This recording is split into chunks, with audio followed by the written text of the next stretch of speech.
नमस्कार, मैं हूं आपके साथ मयंक। देखिए, बड़ी खबर ईरान से, एक ऐसी खबर जिसने अमेरिका से लेके पूरे अरब देशों में सनसनी फैला दी है।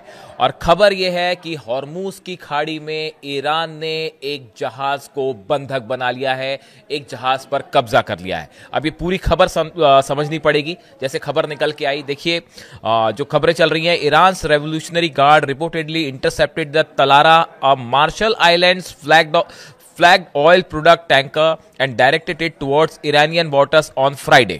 अब देखिए, खबर ये आई कि एक जहाज था जो कि हॉर्मूज की खाड़ी में ईरान की तरफ आगे बढ़ रहा था। आईआरजीसी की जो नेवी विंग है उसने जो है इस जहाज को रोका और उसे ईरान की तरफ ले गए। इस तरह की खबरें सोशल मीडिया पर चल रही हैं। जो जानकारी निकल के सामने आई है, the tanker had been carrying high sulphur gasoil from Sharjah to Singapore and was sailing off the United Arab Emirates coast when contact was lost, the vessel manager Columbia Shipment told Reuters. देखिए, Reuters के हवाले से खबर आई कि एक जहाज जो है वो यूएई से निकलता है सिंगापुर जाने के लिए, जिसमें जो है ऑयल से जुड़े प्रोडक्ट थे। सल्फर गैस ऑयल था, स्पेसिफिक बात करें तो एक मटेरियल जिसका ऑयल में इस्तेमाल होता है। ये जहाज जब यूएई से निकला, थोड़ी दूर आगे चलने के बाद इसका कांटेक्ट खत्म हो गया और उसके बाद ये खबरें आई कि ईरान के आईआरजीसी ने इस जहाज को अपने साथ ले गए हैं। और इस तरह की भी खबरें आई कि ईरान की 3 जो है शिप्स वो आए और उन्होंने इस जहाज को घेरा और अपने साथ वो उसको ले गए। इस तरह की खबरें आई। उसके बाद ये भी खबर आई कि अमेरिका का एक मानव रहित ड्रोन, ह्यूमनलेस ड्रोन जो था, वो उस पूरे इलाके में काफी देर तक सर्विलांस करता रहा कि ये जहाज का आखिर क्या हुआ। और उससे भी इस तरह की खबरें आई कि ईरान ने जो है इस शिप पर कब्जा किया है। अब देखिए, ईरान की तरफ से कोई ऑफिशियल स्टेटमेंट नहीं आया है, लेकिन जो बातें कही जा रही हैं वो कि आखिर ईरान की तरफ से ये एक्शन क्यों हुआ, उसकी 2-3 वजहें निकल के आ रही हैं। पहली वजह ये बताई जा रही है कि ईरान को का कहना है कि ये जहाज जो है वो ईरान की जल सीमा के अंदर दाखिल हो गया था। यानी कि ईरान स्ट्रेट ऑफ हॉर्मूज में, हॉर्मूज की जो खाड़ी है जहाँ पे देखिए अलग अलग इलाके होते हैं, और ईरान की जो जल सीमा है उसके अंदर ये दाखिल हो रहा था जहाज, इसलिए उसे कैप्चर किया गया। बात नंबर 1। बात नंबर 2 ये भी कही जा रही है, जो इस तरह से सोर्सेज से ईरान की खबरें हैं कि ऑफिशियल नहीं है, मैं फिर से दोहराऊंगा, इस बारे में अभी ईरान ने कोई ऑफिशियल स्टेटमेंट नहीं दिया है, लेकिन इस तरह से जो है खबरें जो चल रही हैं कि इसमें इलीगल तरीके से ऑयल ले जाया जा रहा था और वो ईरान की सीमा के भीतर दाखिल हुआ, इसलिए पकड़ा गया। यानी एक प्रकार से स्मगलिंग हो रही थी ऑयल की और वो ईरान की सीमा के करीब पहुंचा, इसलिए शक के आधार पर उसको ईरान की नेवी ने रोका है। इस तरह की बात है। देखिए, कई चीज़ें हैं। अभी हाल ही में अमेरिका ने कई कंपनीज पर प्रतिबंध लगाया है और इस तरह के आरोप लगे हैं कि ये ईरान के मिसाइल प्रोग्राम को मदद कर रही हैं, ईरान के ड्रोन जो बनाने का पूरा प्रोग्राम है इसमें मदद कर रही हैं। गौर करने वाली बात है, इसमें कई देश हैं, चाइना के भी कई इसमें जो है लोग शामिल थे और कंपनीज हैं जिनके ऊपर बैन किया गया। यूएई की भी एक कंपनी को बैन किया गया, यहाँ की भारत से जुड़ी भी एक कंपनी और कुछ लोगों को बैन किया गया, ये कहते हुए कि ये ईरान की मदद कर रहे हैं। ऐसा अमेरिका की तरफ से कदम उठाए गए। तो कुछ लोग इसको उसके रिटेलिएशन की तरफ भी देख सकते हैं कि ईरान का कहना ऐसा है कि जब आप हमारे मदद करने वाले लोगों पर बैन लगा सकते हैं तो हम भी आप पर बैन लगा सकते हैं। और इस लिहाज से जो तीसरी बड़ी वजह सामने आ रही है कि इस लिहाज से जो है वो ईरान की तरफ से ये जवाब दिया गया है, टिट फॉर टैट का जवाब दिया गया है। देखिए, अब एक बात ये इसमें गौर करने वाली है कि ये हॉर्मूज की खाड़ी जो है वो इतनी महत्वपूर्ण क्यों है, इसको समझना होगा। और पहले भी कई बार ईरान की तरफ से ये कहा गया है कि अगर अमेरिका की तरफ से हमले होते हैं या इजराइल की तरफ से हमले होते हैं या किसी तरह के ज़्यादा सैंक्शंस लगाए जा सकते हैं तो उसके बाद ईरान की तरफ से बड़ा कदम उठाया जा सकता है और स्ट्रेट ऑफ हॉर्मूज को ईरान सीज कर सकता है, इसको यहां पे जहाजों की आवाजाही पर रोक लगा सकता है।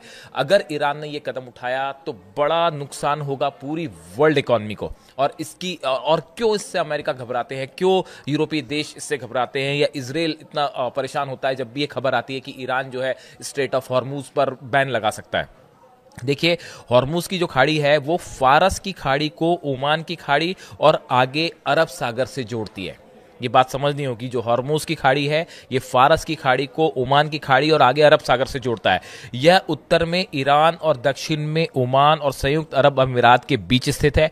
इसकी चौड़ाई सबसे सक्रिय जगह पर केवल 34 किलोमीटर है और जहाजों के चलने योग्य मार्ग कुछ ही किलोमीटर चौड़ा है। बहुत ही सकरा एरिया है, लेकिन दुनिया का लगभग 20 से 30% कच्चे तेल का व्यापार स्ट्रेट ऑफ हॉर्मुज से होता है, यहीं से होता है। प्रतिदिन माना जाता है कि करीब 20 से 21 मिलियन बैरल ऑयल और उससे रिलेटेड प्रोडक्ट यहां से गुजरते हैं। अब आप सोचिए, अगर स्ट्रेट ऑफ हॉर्मुज पर ईरान कब्जा कर ले, पूरी दुनिया में तेल की सप्लाई पर बहुत बड़ा असर होगा। ऑयल प्राइसेस आसमान छूने लगेंगे, पूरी दुनिया में हाहाकार मच जाएगा इकोनॉमी में। इसीलिए यह कहा जाता है कि इस बात को लेकर वेस्ट और अमेरिका, इजराइल इतने कॉन्शियस रहते हैं कि अगर स्ट्रेट ऑफ हॉर्मुज पर किसी तरह का कब्जा कर लिया, ईरान ने पूरी तरह से उस पर बैन लगा दिया जहाजों के निकलने को लेकर, तो इससे ऑयल प्रोडक्ट्स जो है, ऑयल की कीमतें आसमान छूने लगेंगी। अब देखिए, ये कई सारी चीजें होती हैं जिनको आपको जोड़ के देखना पड़ेगा। एक के बाद एक अमेरिका जो है वो उन कंपनीज पर बैन लगा रहा है जो ऑयल व्यापार करती हैं ईरान के साथ, खासकर स्नैपबैक सैंक्शंस लगने के बाद। कुछ लोगों पर, इंडिविजुअल्स पर, कुछ ऐसी कंपनीज पर जो है वो बैन लगाने की लगातार कोशिश चल रही है जो ईरान के मिसाइल कार्यक्रम से जुड़ा प्रोडक्ट सप्लाई करती हैं या उससे जुड़ा सामान सप्लाई करती हैं, या जिसका इस्तेमाल ईरान जो है वो अपने मिसाइल या ड्रोन का प्रोग्राम को लेकर करता है। मैंने अपने पिछले वीडियो में बनाया था कि मिसाइल बनाने का काफ़ी सारा सामान जो है वो चाइना की तरफ से 2 बड़ी खेप पहुंची ईरान में, जिसको लेकर इजराइल की तरफ से चाइना से बात भी की गई और चाइना ने जवाब दिया कि जो प्रोडक्ट हम सप्लाई कर रहे हैं इस पे किसी तरह से इंटरनेशनल लॉ के तहत इस पर बैन नहीं है। हम वो ईरान को सप्लाई करते हैं, उसके बाद ईरान उसका क्या इस्तेमाल करता है वो ईरान जानेगा, बट हम कोई भी इलीगल मटेरियल सप्लाई नहीं कर रहे। और जिस तरह से खबरें आई यूरोपियन इंटेलिजेंस एजेंसीज की तरफ से, जो खबरें आई कि ये बड़ा सामान जो चाइना से शिप के जरिए ईरान पहुंचता है, उससे ईरान का मिसाइल कार्यक्रम तेजी से आगे बढ़ रहा है। इस बीच में ये जो खबर आई कि ईरान ने जिस तरह से IRGC ने एक जहाज को कब्जा किया, ये देखिए, इसमें 2 बातें हैं। इस जहाज पर कब्जा करना ये कोई स्ट्रैटेजिक कदम नहीं है ईरान का, इससे कोई ईरान को बहुत फायदा हो जाएगा ऐसा नहीं है। कई बार बहुत सारी चीजें आप ऐसी करते हैं जो एक सिग्नल दिया जाता है, एक मैसेज दिया जा सकता है कि आप जो है वो हमारे ऑयल बिजनेस पर आप रोक लगाने की कोशिश कर रहे हैं, आप हमारे अलग अलग तरह की जो सप्लाईज है उसे रोकने की कोशिश कर रहे हैं, आपने स्नैपबैक सैंक्शंस लगा दिए, तो उसका जवाब है इस शिप पर जो है वो कब्जा करके एक मैसेज दिया गया कि अगर आप सोचते हैं कि सिर्फ आप एक्शन ले सकते हैं तो ऐसा नहीं है, ईरान भी एक्शन ले सकता है।